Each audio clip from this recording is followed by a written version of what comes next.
Welcome to Tales from the Fireside by Rodeo Whiter and Dan Lee, a collection of grim tales to light your way through the long dark of winter. Ah, I wondered if you would be joining us tonight. Well, don't just stand there. Close the door, shut out the bitter cold.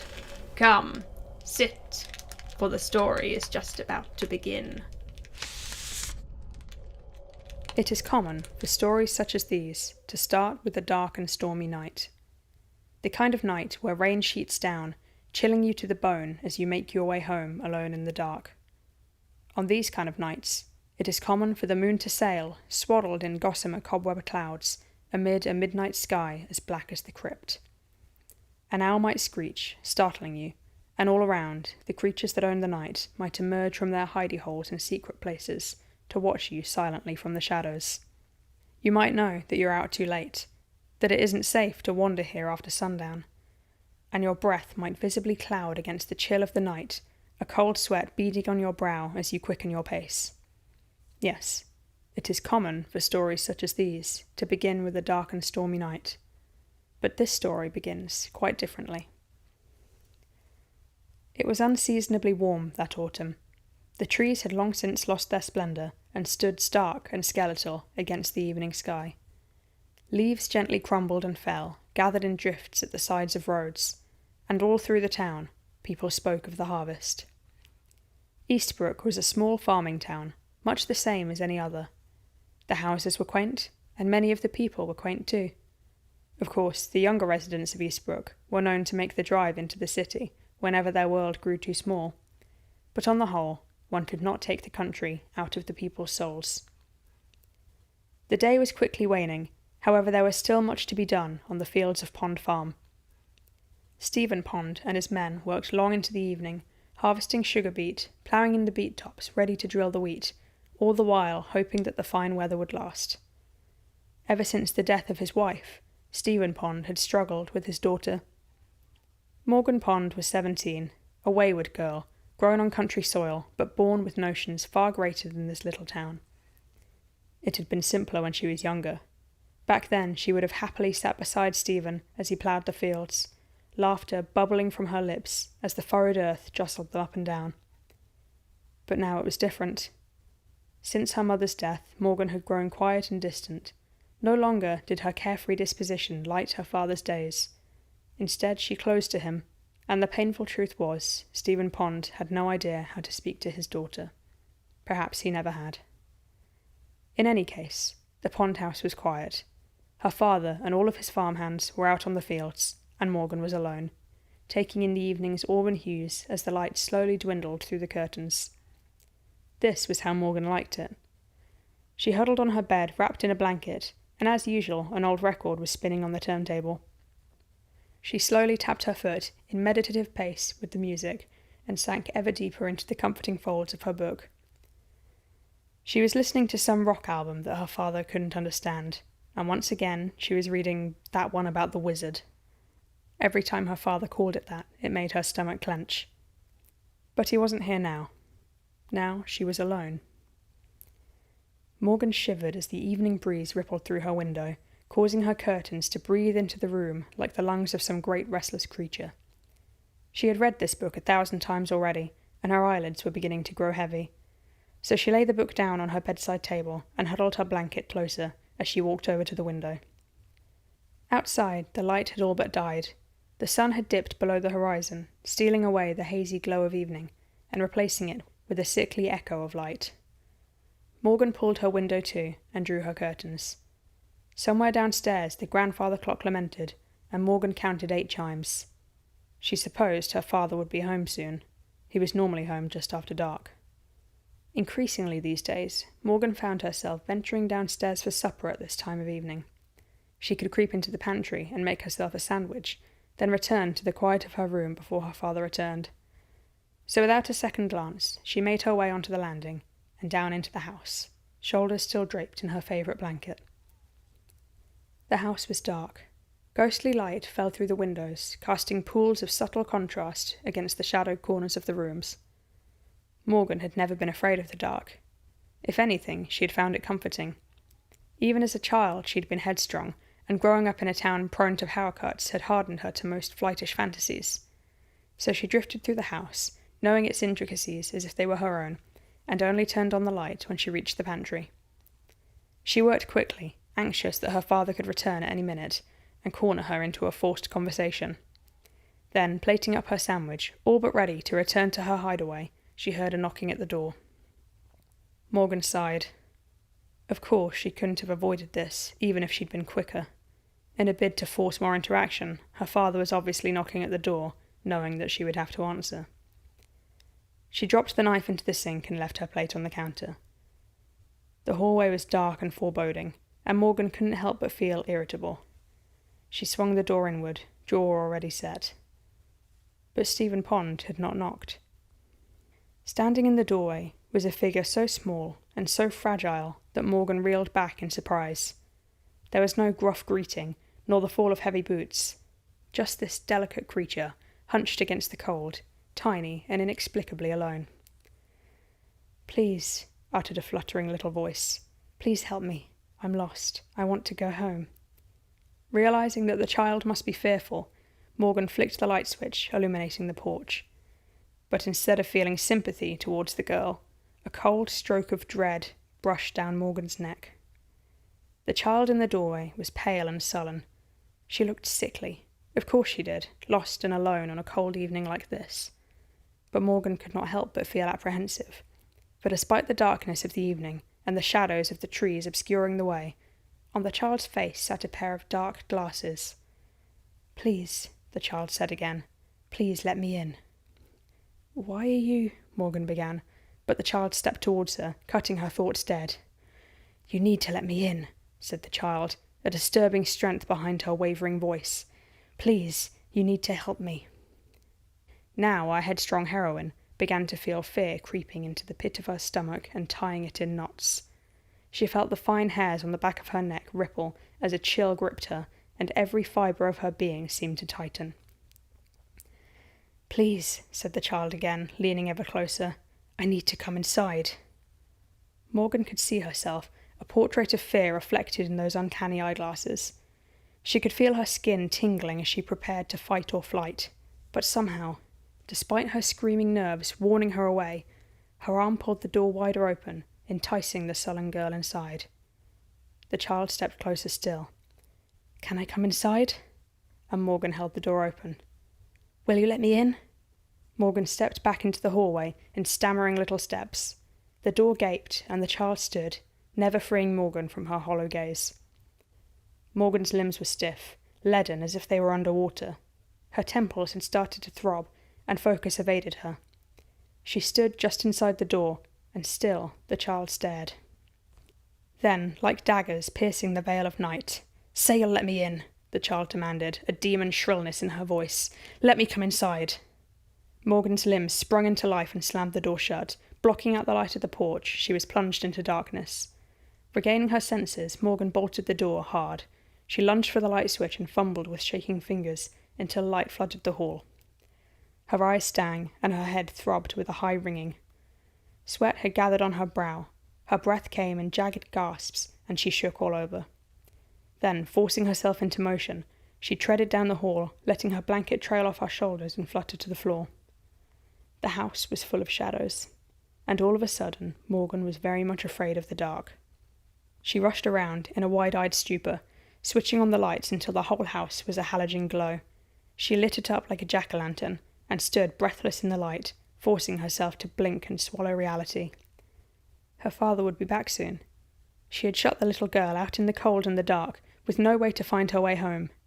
She was surely acting rash. It was only a child. There was no cause for alarm. She paced the living room, constantly looking over her shoulders for fear of God knows what. And then the clock struck 9.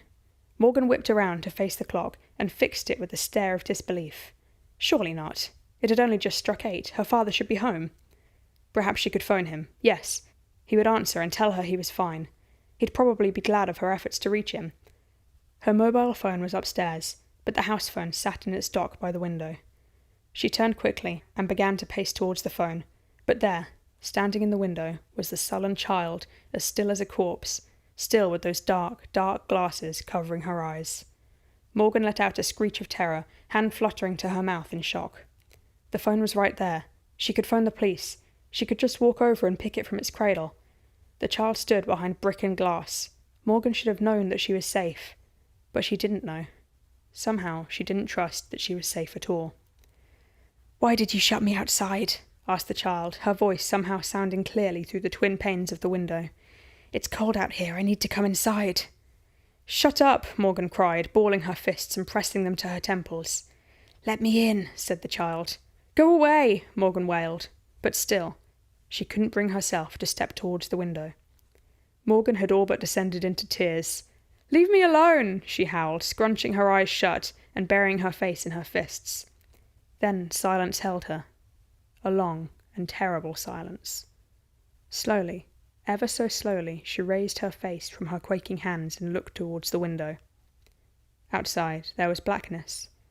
The wind beat the branches of the trees, whipping them into a hurling frenzy. Morgan's eyes flitted around the empty yard outside. The child was gone, as quickly and as silently as she had came. Morgan, terrified, rushed towards the phone and ripped it from its cradle. She dialed 999 and held it to her ear. Lightning flashed outside, illuminating the living room for a split second. Then thunder rolled overhead. The warmth of the evening had vanished. A dry crackling sounded in Morgan's ear as she clutched the receiver, willing someone to pick up. Then a small voice broke through the static. "Let me inside," whispered the child on the other end. Morgan wrenched the phone from her face and propelled it across the room. With a thud it hit the floor, cracking its plastic shell and sending components skittering. She stood and looked at it, aghast, unaware of the tears streaming from her eyes. She swallowed hard and tried to collect herself. Her mobile phone was upstairs. Again she forced herself to move. This time she walked briskly, ignoring the shudder in her knees. The girl could not get inside. There was no way that the girl could enter the house without Morgan letting her in. She was safe. She forced herself to believe that she was safe. Morgan braced herself and stormed into the pantry, all the while pretending not to see the shadows of the trees moving across the walls. She reached into the sink and took the knife's subtle hilt. She gripped it hard. Then, taking a moment to steady herself, in the knowledge that she was strong and she could fight back with all of her might, Morgan drew a long breath and uttered the words, "Go on, you just come in and get me." Drawing strength from her own sense of will, she held the knife firmly and walked out of the pantry and deftly up the stairs. She could do this. She could go to her room and find her phone and dial the number again. She was strong. She could fight back. She reached the landing. And there, standing in the gloom of her bedroom, was the sullen child. "How did you—" Morgan breathed. "You let me inside," said the child. "Will you make me whole again?" Morgan gripped the knife in a shaking fist as terror clenched around her heart. "I don't understand," she breathed, her voice ragged with fear. The girl stepped towards her. "Don't come any closer," threatened Morgan, brandishing the blade. "Don't come any closer, or I swear to God I'll hurt you." But still the child never slowed. She stepped morosely closer, never dropping that grim, steady pace. "You have to fix me," she uttered, in a voice like cracked porcelain. "Get away from me," Morgan screamed, wildly slashing the air with her knife, unaware of her frozen steps taking her ever backwards, away from the tiny child. Then, in a horrible instant, the knife connected with the child's cheek and dragged across her skin. Morgan gasped at the bloodied blade, and where the knife had pulled, the child's skin was as smooth and as pale as the face of a china doll. Then the clock struck 10. Ever so steadily, ever so slowly, the child reached with both of her thin, pale hands and took away the glasses. Slowly she lowered them down her face and dropped them to the floor. The child, still pressing forward, in that horrid, lifeless gait, looked Morgan in the face. Morgan couldn't breathe, for there, set into the child's face, like two terrible stones, were her eyes, black as pitch through and through, and glistening with a viscous sheen, as if ink welled from the child's very skull. Morgan tried to speak, but couldn't find word nor breath to sound.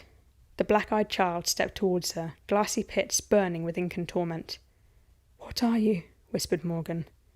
"I was like you," replied the child. "I was sad inside." And still she stepped ever closer, into the light of the landing. A clammy sickness glistened on her skin, as if she was made of wax. Morgan, still clutching the kitchen knife and waving it blindly in front of her, took frightened little steps backwards across the landing. The clock struck 11. "I was sad inside," said the child. "They took my tears away, and now I'm black inside."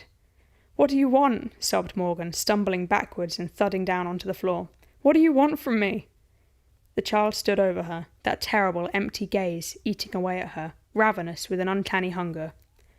Morgan could feel herself falling upwards into them, as if all the world around her was fading and quietly ebbing away. "I no longer feel sad," said the child. "I no longer feel anything." And still Morgan could not move nor speak. "They can take away your tears and make you just like me," said the child. Morgan shook her head, desperately, never pulling her gaze from the child's glistening stare. "No," she whispered. "I don't want to be like you." "Let me feel again," said the child. "Give me your tears." The clock struck 12. Unseasonably warm was this autumn in Eastbrook. In the daylight, the October breeze carried with it the musty aroma of hay, sending strands wafting through the town, settling among the leaves that gathered on the roadsides. Local children went door to door, selling their parents' produce, pumpkins ripe and fit for the season's festivities. The harvest was well underway. The landlord from the small town's one public house wondered where the boys from Pond Farm had gone. Perhaps Stephen had treated them all to a crate of beer in the field. Perhaps that's why they hadn't come to tour. Morgan was missed at school.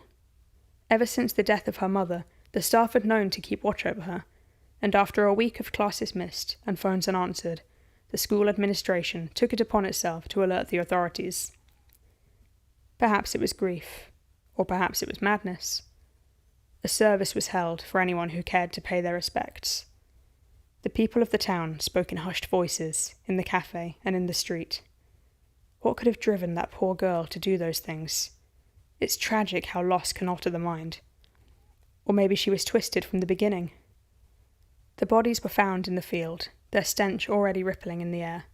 Rats and flies feasted for a week, then skittered back into the furrows in the earth as the bodies were bagged and taken away. Rumours spread like wildfire in small towns such as these. They say that when they found them, their eyes were gone, and tears of blood left trails down their ashen faces. Stephen Pond and all of his farmhands. Who could have done such a thing? The girl was missing, of course. The bloodied knife left in the house. No trace of where she'd gone to. Terrible how loss can alter the mind. Pond Farm was left to disrepair. The fields grew wild, and small animals began nesting in the barns. Eventually, the land was bought and sold. In a small town like Eastbrook, sometimes these things happen. Sometimes tragedy strikes, and there is nothing a person can do but take stock of the life they are grateful for and move on. Of course, the younger residents of Eastbrook were known to tell stories by firelight, each recounting their own grisly tales. They say that Morgan, the murderer girl, can still be heard on autumn nights. They say that she still wanders, a broken shell, an orphaned child, seeking for something to make her whole. Some even say that they've seen her, the lights in her eyes all gone out, emptied by the terrible things she'd seen. In a small town like any other, a town where you or I may live, where owls screech at night and the whistling of the wind may play tricks on your addled mind, they say it is wise to keep good company on harvest moonlit nights. We hope you've enjoyed tonight's grisly tale. Please join us next time for another adventure into the dark unknown.